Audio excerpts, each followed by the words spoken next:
दोस्तों नमस्कार। मैं हूं आपका अपना अजीत और आपका स्वागत है आपके अपने YouTube चैनल सुनो कहानी समझो ज़िंदगी में। दोस्तों, मैं आज आपके लिए एक बहुत ही रोचक कहानी लेकर आया हूं।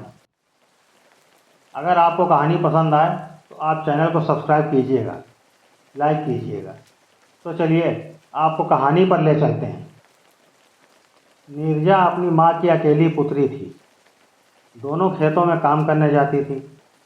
शाम को जो दिहाड़ी मिलती उससे ही अपना जीवन यापन करती थी। जब नीरजा के पिता जीवित थे, उसे बहुत प्यार करते थे।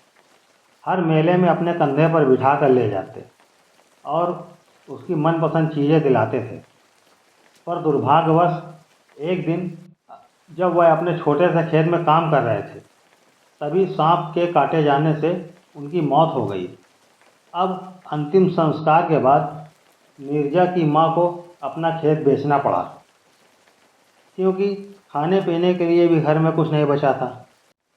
अंतिम क्रिया में सारे पैसे खर्च हो गए थे। अब नीरजा और उसकी माँ के पास एक छोटा सा घर ही रह गया था। उनकी दिनचर्या दूसरों के खेतों में काम करना और एक दूसरे का दुख सुख बांटना था। नीरजा को बचपन से ही एक सपना आता था। उसमें एक पीपल का पेड़ और एक सुंदर आभा वाले बाबा होते थे। देखते ही उसकी नींद खुल जाती थी।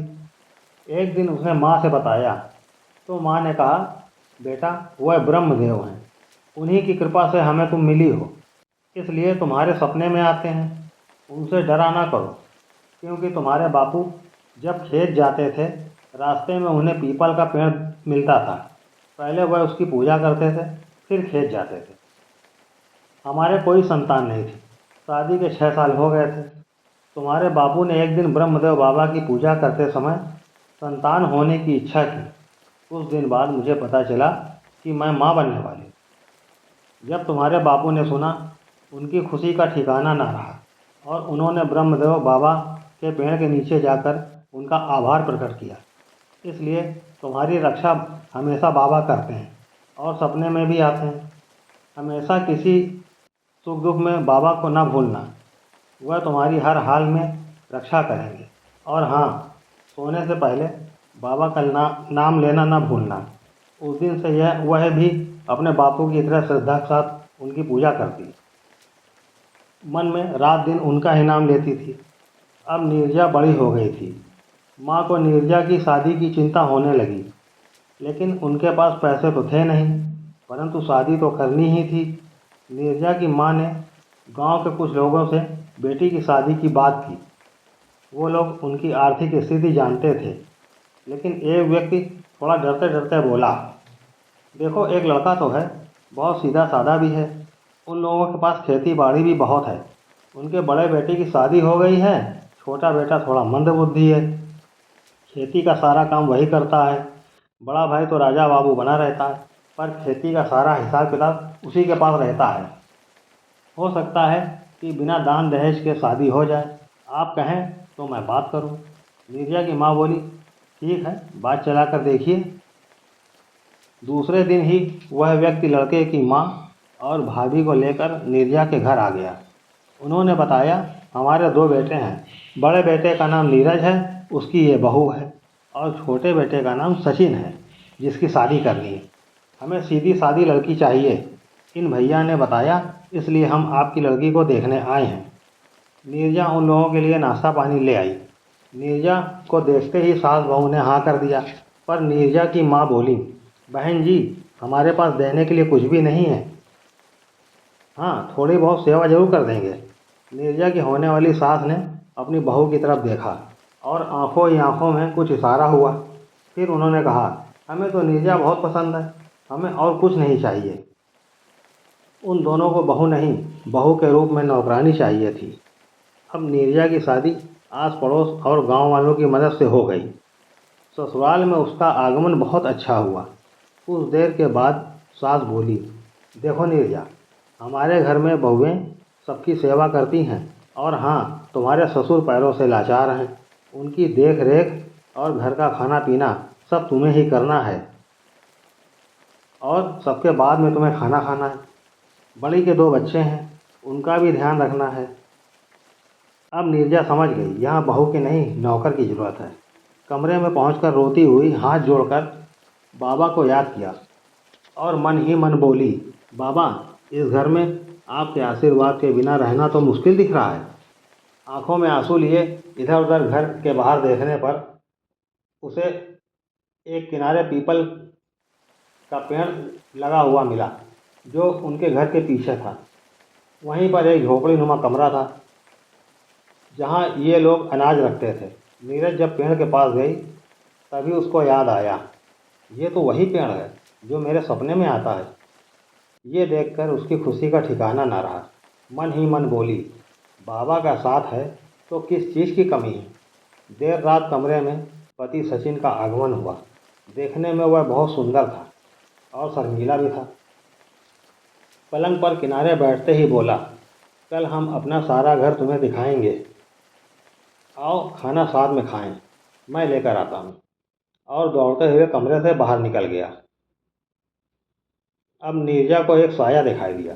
वह उसके बाबा का था। बोले, बेटा, खाने के बाद दूध आएगा, उसे पीना नहीं, ना ही पति को देना, बल्कि आज ही नहीं और दिन भी ऐसा ही करना, क्योंकि इसमें तुम्हारी और तुम्हारे पति की भलाई है। इतना कहकर बाबा गायब हो गए। थोड़ी देर में सचिन खाना लेकर आ गया। दोनों ने खाना खाया। तभी सास दूध लेकर आ गई।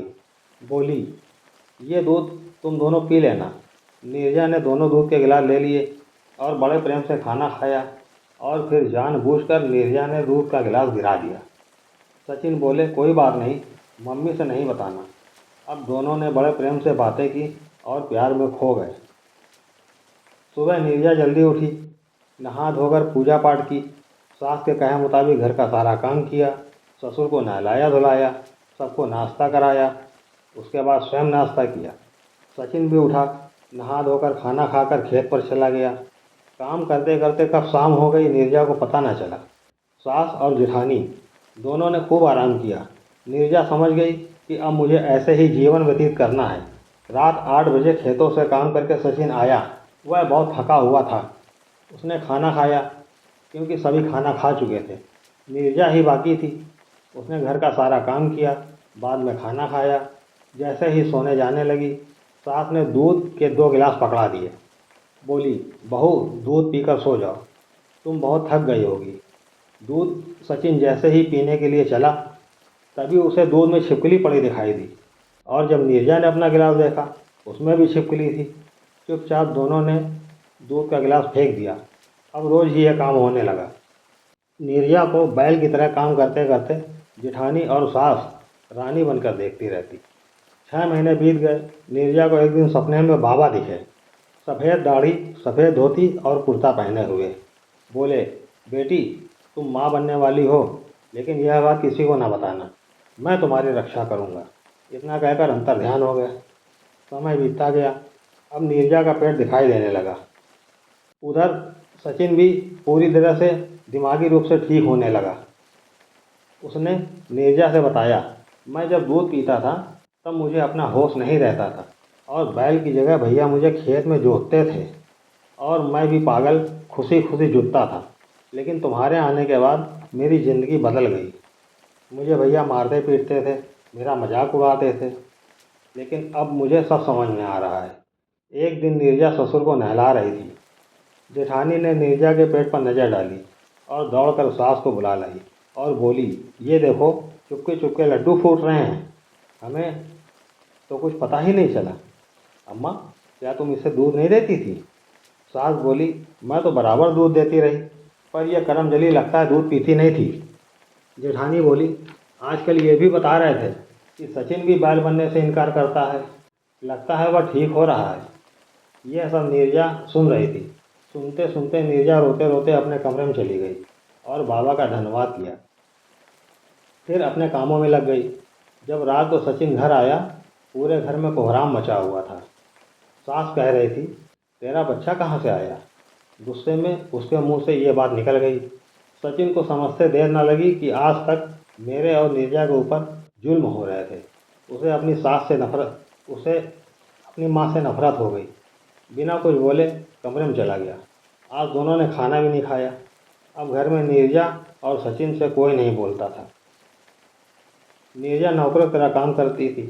फिर एक दिन ऐसा भी आया, नीरजा खाना बना रही थी, तभी उसके कान में किसी की आवाज़ आई कि अपना खाना पहले ही कमरे में ले जाकर खा लेना, क्योंकि आज तुम्हारे खाने में जहर मिलाने की योजना हो रही है। आज तुम्हारी जेठानी खाना देगी, भूल कर भी मुंह में ना डालना। इतना सुनते ही नीरजा ने पहले अपने लिए चुपचाप खाना निकाला और कमरे में जाकर खा लिया। किसी को पता ही नहीं चला। फिर आकर काम में लग गई। जब रात में सबने खाना खा लिया, तब जेठानी रसोई में आकर बोली, आज हम अपनी नीरजा को खाना देंगे, क्योंकि ये ठीक से खाना नहीं खाती है। देखो माँ, कितनी कमज़ोर लग रही है। उसने बड़े प्यार से थाली में खाना परोसा और बोली, तुम बाहर चलो, मैं अभी खाना लेकर आती हूँ। नीरजा को तो पहले ही खबर थी। उसने कुछ नहीं कहा, रसोई के बाहर जाकर बैठ गई।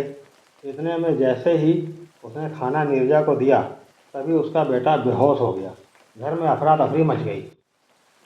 किसी भी नीरजा को खाना फेंकने का मौका मिल गया।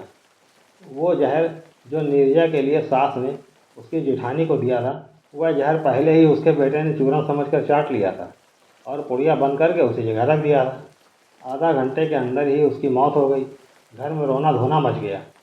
उनकी समझ में नहीं आ रहा था कि मैंने पूरी पुड़िया खाने में डाली है, नीरजा क्यों नहीं मरी। मेरे बेटे ने तो खाया भी नहीं, उसे क्यों जहर चढ़ गया। दूसरे दिन बड़े भाई नीरज ने अलग होने का फैसला कर लिया।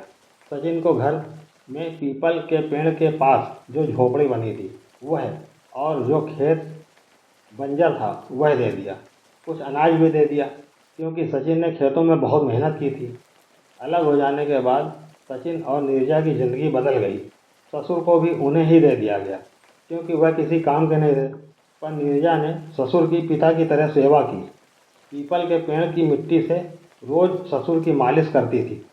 देखते देखते 15 दिनों में ससुर जी ठीक हो गए। वह नीरजा की सेवा से इतने खुश थे कि नीरजा को बेटी मानकर उसकी हर ज़रूरत का सामान लाकर देने लगे। जो उनकी जमा पूंजी थी उससे उन्होंने झोपड़ी ठीक करा दी। उनके बंजर खेत भी ब्रह्मदेव की कृपा से लहरा उठे। नीरजा ने एक सुंदर बच्चे को जन्म दिया। नीरजा और सचिन की खुशी का ठिकाना ना रहा। ससुर का भी वही हाल था। अब सास की दुर्दशा शुरू हो गई। सारा दिन काम करती, फिर भी रोटी को तरसती थी। अब वह रोती रहती थी।